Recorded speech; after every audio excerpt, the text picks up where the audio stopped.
कि तलवारों के साए पे इतिहास हमारा पलता है और जिस ओर जवानी चलती है उस ओर जमाना चलता है। कि अगर बाल जीतेंगे तो हम बाबूजी के नाम पे ही जीतेंगे। तेजस्वी यादव को ऐसे भी कोई चिंता नहीं है। तेजस्वी यादव कोई एक धर्म और कोई एक जाति के वोट से कोई मुख्यमंत्री नहीं बनता है। नीतीश कुमार जी साफा अपने पेपर में बंद कर दिए हैं।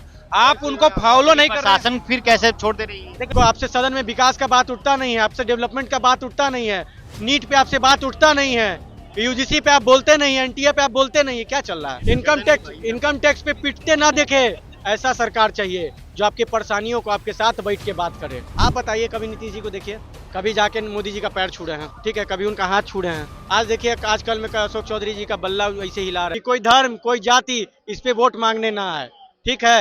कोई एक धर्म और कोई एक जाति के वोट से कोई मुख्यमंत्री नहीं बनता है, कोई विधायक नहीं बनता है और कोई मंत्री नहीं बनता है। तो हमारा मुद्दा बिहार में यही होना चाहिए। कहा गया है कि तलवारों के साए पे इतिहास हमारा पलता है और जिस ओर जवानी चलती है उस ओर जमाना चलता है। तो युवा मन नहीं बना रहा है, और युवा जिस दिन मन बना लिया तो उस दिन कोनो रहे, 5 मिनट नहीं लगा सरकार बदलने में। याद कर लीजिए जयप्रकाश का आंदोलन, ठीक है, जयप्रकाश का आंदोलन याद कर लीजिए। वो जयप्रकाश का आंदोलन कहने के लिए जेपी का आंदोलन था, वो आंदोलन का नेतृत्व करने वाला उस टाइम का हर एक नौजवान और एक युवा था, ठीक है। दूसरी चीज, अभी जो बोल रहे थे कि नीतीश जी के बारे में, बेशक 60 साल के बाद आप किसी सेक्टर में रहिएगा आपको रिटायर कर दिया जाता है, ठीक है। आप बताइए, कभी नीतीश जी को देखिए, कभी जाके मोदी जी का पैर छू रहे हैं, ठीक है, कभी उनका हाथ छू रहे हैं। आज देखिए, आजकल में अशोक चौधरी जी का बल्ला ऐसे हिला रहे थे। क्या चल रहा है भाई? आंखों में हैं? आंखों की गुस्ताखियां माफ हो, हैं? क्या चल रहा है तो आपके हिसाब से 25 का मुख्यमंत्री कौन? भाई? युवा डिसाइड करेगा, हम नहीं डिसाइड करेंगे। हम एक वोटर हैं, हम एक वोटर हैं। किसको देखना पसंद करोगे मुख्यमंत्री के रूप में? बोलने तो दीजिए भैया साहब, आप लोग नहीं सुनते हैं। मैं एक वोटर हूं, मैं आग्रह करूंगा युवाओं से कि जो आपके रोजगार का बात करे, जो आपके न्याय का बात करे, जो आपको जेपी गोलंबर और गर्दनी बाग और यहाँ क्या नाम है, इनकम टैक्स पे पिटते ना देखे, ऐसा सरकार चाहिए जो आपकी परेशानियों को आपके साथ बैठ के बात करे। ऐसा सरकार चाहिए। हमने नेता देखा मनमोहन सिंह को, किसान का मामला था, साथ बैठ के उन्होंने बात किया। मजदूर का मामला था, मनमोहन सिंह सरकार में एक नेता थे राजेंद्र बाबू, झारखंड के, उन्होंने बंद कर दिया था 3 दिन के लिए। हमने वैसे नेता को मनमोहन सिंह प्रधानमंत्री बतौर रहते हुए बात किया था। हमको ऐसा नेता चाहिए बिहार में कि जो युवाओं को, शोषित को, वंचित को, सबका बात रखे, ठीक है। दूसरी चीज, बोले बिहारी जाके पिटा जाता है, फलाना होता है, ढिमकाना। हमारी भी गलती है भाई, दूसरे की गलती नहीं। हम क्यों जाते हैं? अपने सरकार को जब वोट देते हैं या किसी विधायक को वोट देते हैं तो सबसे पहले उससे सवाल करना चाहिए, क्यों आपको वोट दे, किस बेस पे वोट दे। यहाँ से बाहर जाते हैं, पढ़ने जाते हैं, चाहे किसी भी चीज, हम लोग को क्यों नहीं बोला जाता है कि हम चाणक्य की धरती से आए हैं, हम बुद्ध की धरती से आए हैं, हम राजेंद्र बाबू की धरती से आए हैं? क्यों नहीं कहा जाता कि 18 साल की उम्र में क्रांति करने वाला, मर जाए फांसी पर झूल जाने वाला शहीद खुदीराम बोस की धरती से आए हैं? क्यों नहीं कहा जाता है? क्यों नहीं कहा जाता है? बस यहाँ की सरकार को अपना बाल बच्चा दुनिया जान है।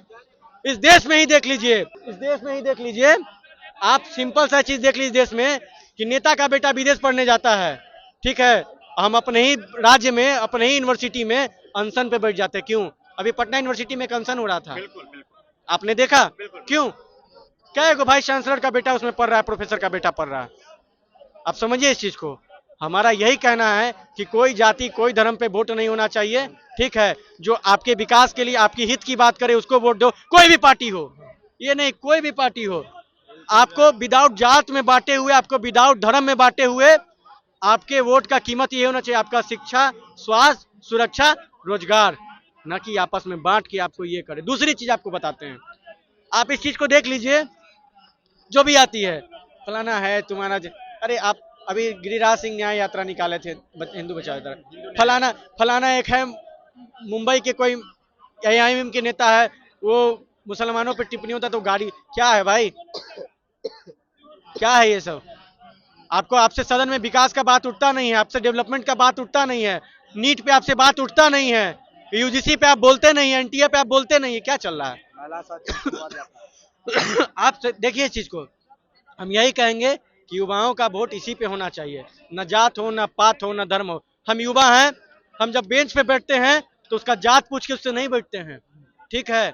और जिस शिक्षा संस्थान में जाते हैं तो उस शिक्षा संस्थान का धर्म देख के नहीं जाते हैं, ठीक है। क्या नाम हुआ? दीपक गुप्ता। 2025 का विधानसभा चुनाव मुद्दा क्या होगा? नहीं, मुद्दा क्या है, बिहार का जो विकास है वो मुद्दा होगा।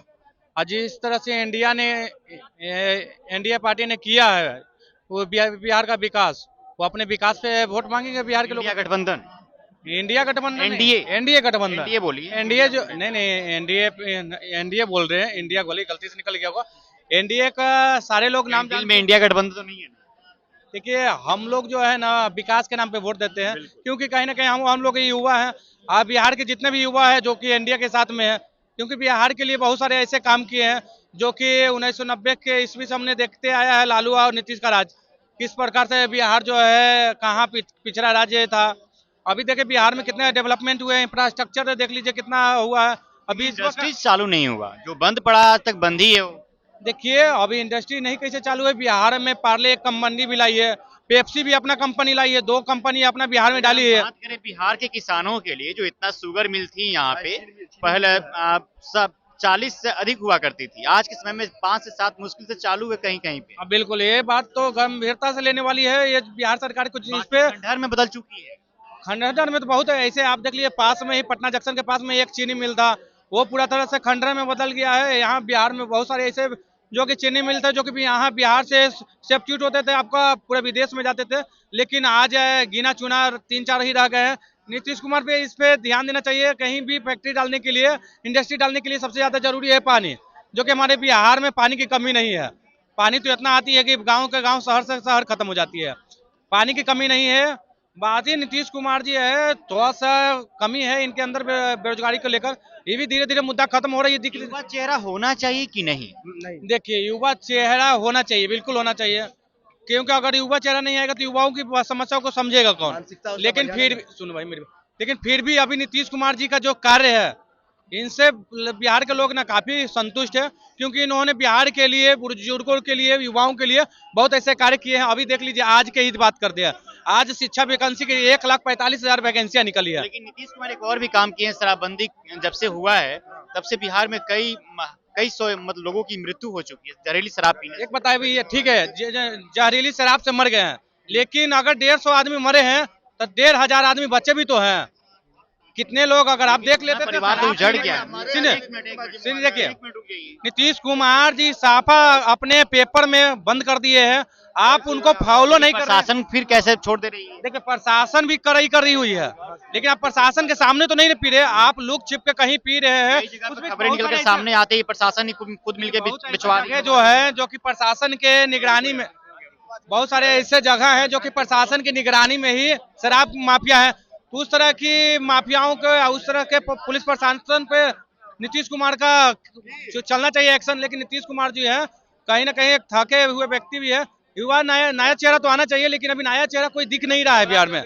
सम्राट चौधरी की बात किया जाए तो सम्राट चौधरी जो धीरे धीरे अपना जो पहचान बना रहे हैं, लेकिन जो है ना अभी आने में उनको समय लगेगा। हमें लगता है कि 25 से 30 फिर से नीतीश होगा। इसके जानते ऑप्शन कोई नहीं है। विपक्ष में एक ऑप्शन है तेजस्वी यादव, जिसको पूरा बिहार जो है नकार दिया है। आप देख लिए बिहार के उपचुनाव जो हुआ था, बेलागंज जैसा विधानसभा जो हार गए, आपका ऐसा विधानसभा जो हार गए, जो कि वहाँ हिंदुओं, क्या 4 सीट हारने से आप ये कह सकते हैं कि बिहार की पूरी जनता उसको नकार चुकी है? देखिए हम नहीं बोल रहे, बिहार के जो डिप्टी सीएम रह चुके हैं पूर्व, वो तेजस्वी यादव खुद ही बोले हैं कि जब हमारा पिक्चर ही मतलब कि ट्रेलर ही फ्लॉप कर गया तो फिल्म पक्का है कि फ्लॉप करना है। इस प्रकार से कोई भी फिल्म जो बनता है वो ट्रेलर पे ही बनता है। करें 2025 में हम लोग सरकार बना रहे हैं। आदमी को कभी भी स्टेज पे नहीं ले, अपने स्वार्थ के चलते हैं। लेकिन तेजस्वी यादव अपने राजनीतिक स्वार्थ के चलते वो जाकर उनको स्टेज पे बैठा दिया, क्या जरूरत था। यानी कि तेजस्वी यादव अभी भी मानते हैं कि अगर जीतेंगे तो हम बाबूजी के नाम पे ही जीतेंगे। तेजस्वी यादव को ऐसे भी कोई चिंता नहीं है, तेजस्वी यादव को बाबूजी की चिंता था। लागल झूलन बलम कलकत्ता चला वाला ना, जो इस तरह के डायलॉग मारते थे ना लालू यादव, तो बहुत सारे ऐसे भीड़ जोड़ते थे। हम भी युवा करें तेजस्वी यादव पिछले 1.5 साल में कितना रोजगार दिए हम। लेकिन तेजस्वी यादव का समर्थन करने वाले लोगों से एक चीज पूछेगा, लालू यादव का समर्थन से सिर्फ ना एक चीज पूछिएगा, उनका सिर्फ कास्ट पूछिएगा। उनका कास्ट अगर पूछिएगा तो अपने आप को बताएंगे यादव और नहीं तो मुसलमान। अगर तीसरा कास्ट अगर कोई बता दे तो हम जानने के लिए, लेकिन A to Z की बात करते हैं। A to Z की बात करते हैं तो यहाँ अगर कुछ दिन उनके पहले एक छोटा सा स्टेटमेंट आया था, अगर मुस्लिमों के ऊपर ना अगर कोई उंगली भी उठा देगा तो ईट से ईट बजा देंगे। मतलब कि अगर मुस्लिमों पर अगर कोई एक चाट भी मार दे तो आप हिंदुओं के ऊपर पूरा लाठी चार्ज करवा दीजिए। एक वाला इस तरह एक बार कर भी चुके हैं। बिहार के लालू प्रसाद यादव जो है बोलबम जा रहे हैं यात्रियों के ऊपर कैसे लगा दिए थे ना, रथ यात्रा रोकवा दिए थे बिहार में। ये जो है हिंदू विरोधी है। और जो अभी आज के की राजनीति, कौन निकाला था? रथ यात्रा जो निकाले थे हमारे कांवड़िया जो है जाते कौन? हैं। देखिए ये नाम नहीं होता, कांवड़ियों का नाम नहीं है तो वो हिंदू होते हैं। जो बोलबम सावन का जो समय होता है जिसमें बहुत सारे कांवड़िया जो है अपने धर्म को ना धर्म को ही देखते हैं, जात पात को छोड़कर जाते हैं अपने बाबा धाम बोलबम झारखंड जाते हैं। उनको रोकने का काम लालू यादव ने किया था। रथ यात्रा के बारे में हम बोलबम जाने वाले ये जितने भी यात्री हैं उनको रोकने का काम लालू यादव प्रसाद ने किया था। चलिए, तो मैं कई युवाओं से बातचीत, कई युवाओं का साफ तौर पे कहना है कि हम लोग इस बार 2025 का जो विधानसभा चुनाव होगा रोजगार के नाम पे वोट करेंगे, शिक्षा के नाम पे वोट करेंगे, स्वास्थ्य के नाम पे वोट करेंगे, ना कि मंदिर मस्जिद जाति और धर्म के नाम पर वोट करेंगे। इन सब चीजों से ऊपर उठकर हम लोग 2025 का विधानसभा चुनाव में वोट करेंगे। चलिए, बहरहाल इस खबर में इतना ही। आप बने रहता पंचायत के साथ। आपको वीडियो कैसा लगा हमें कमेंट करके अवश्य बताइएगा। बहुत बहुत शुक्रिया।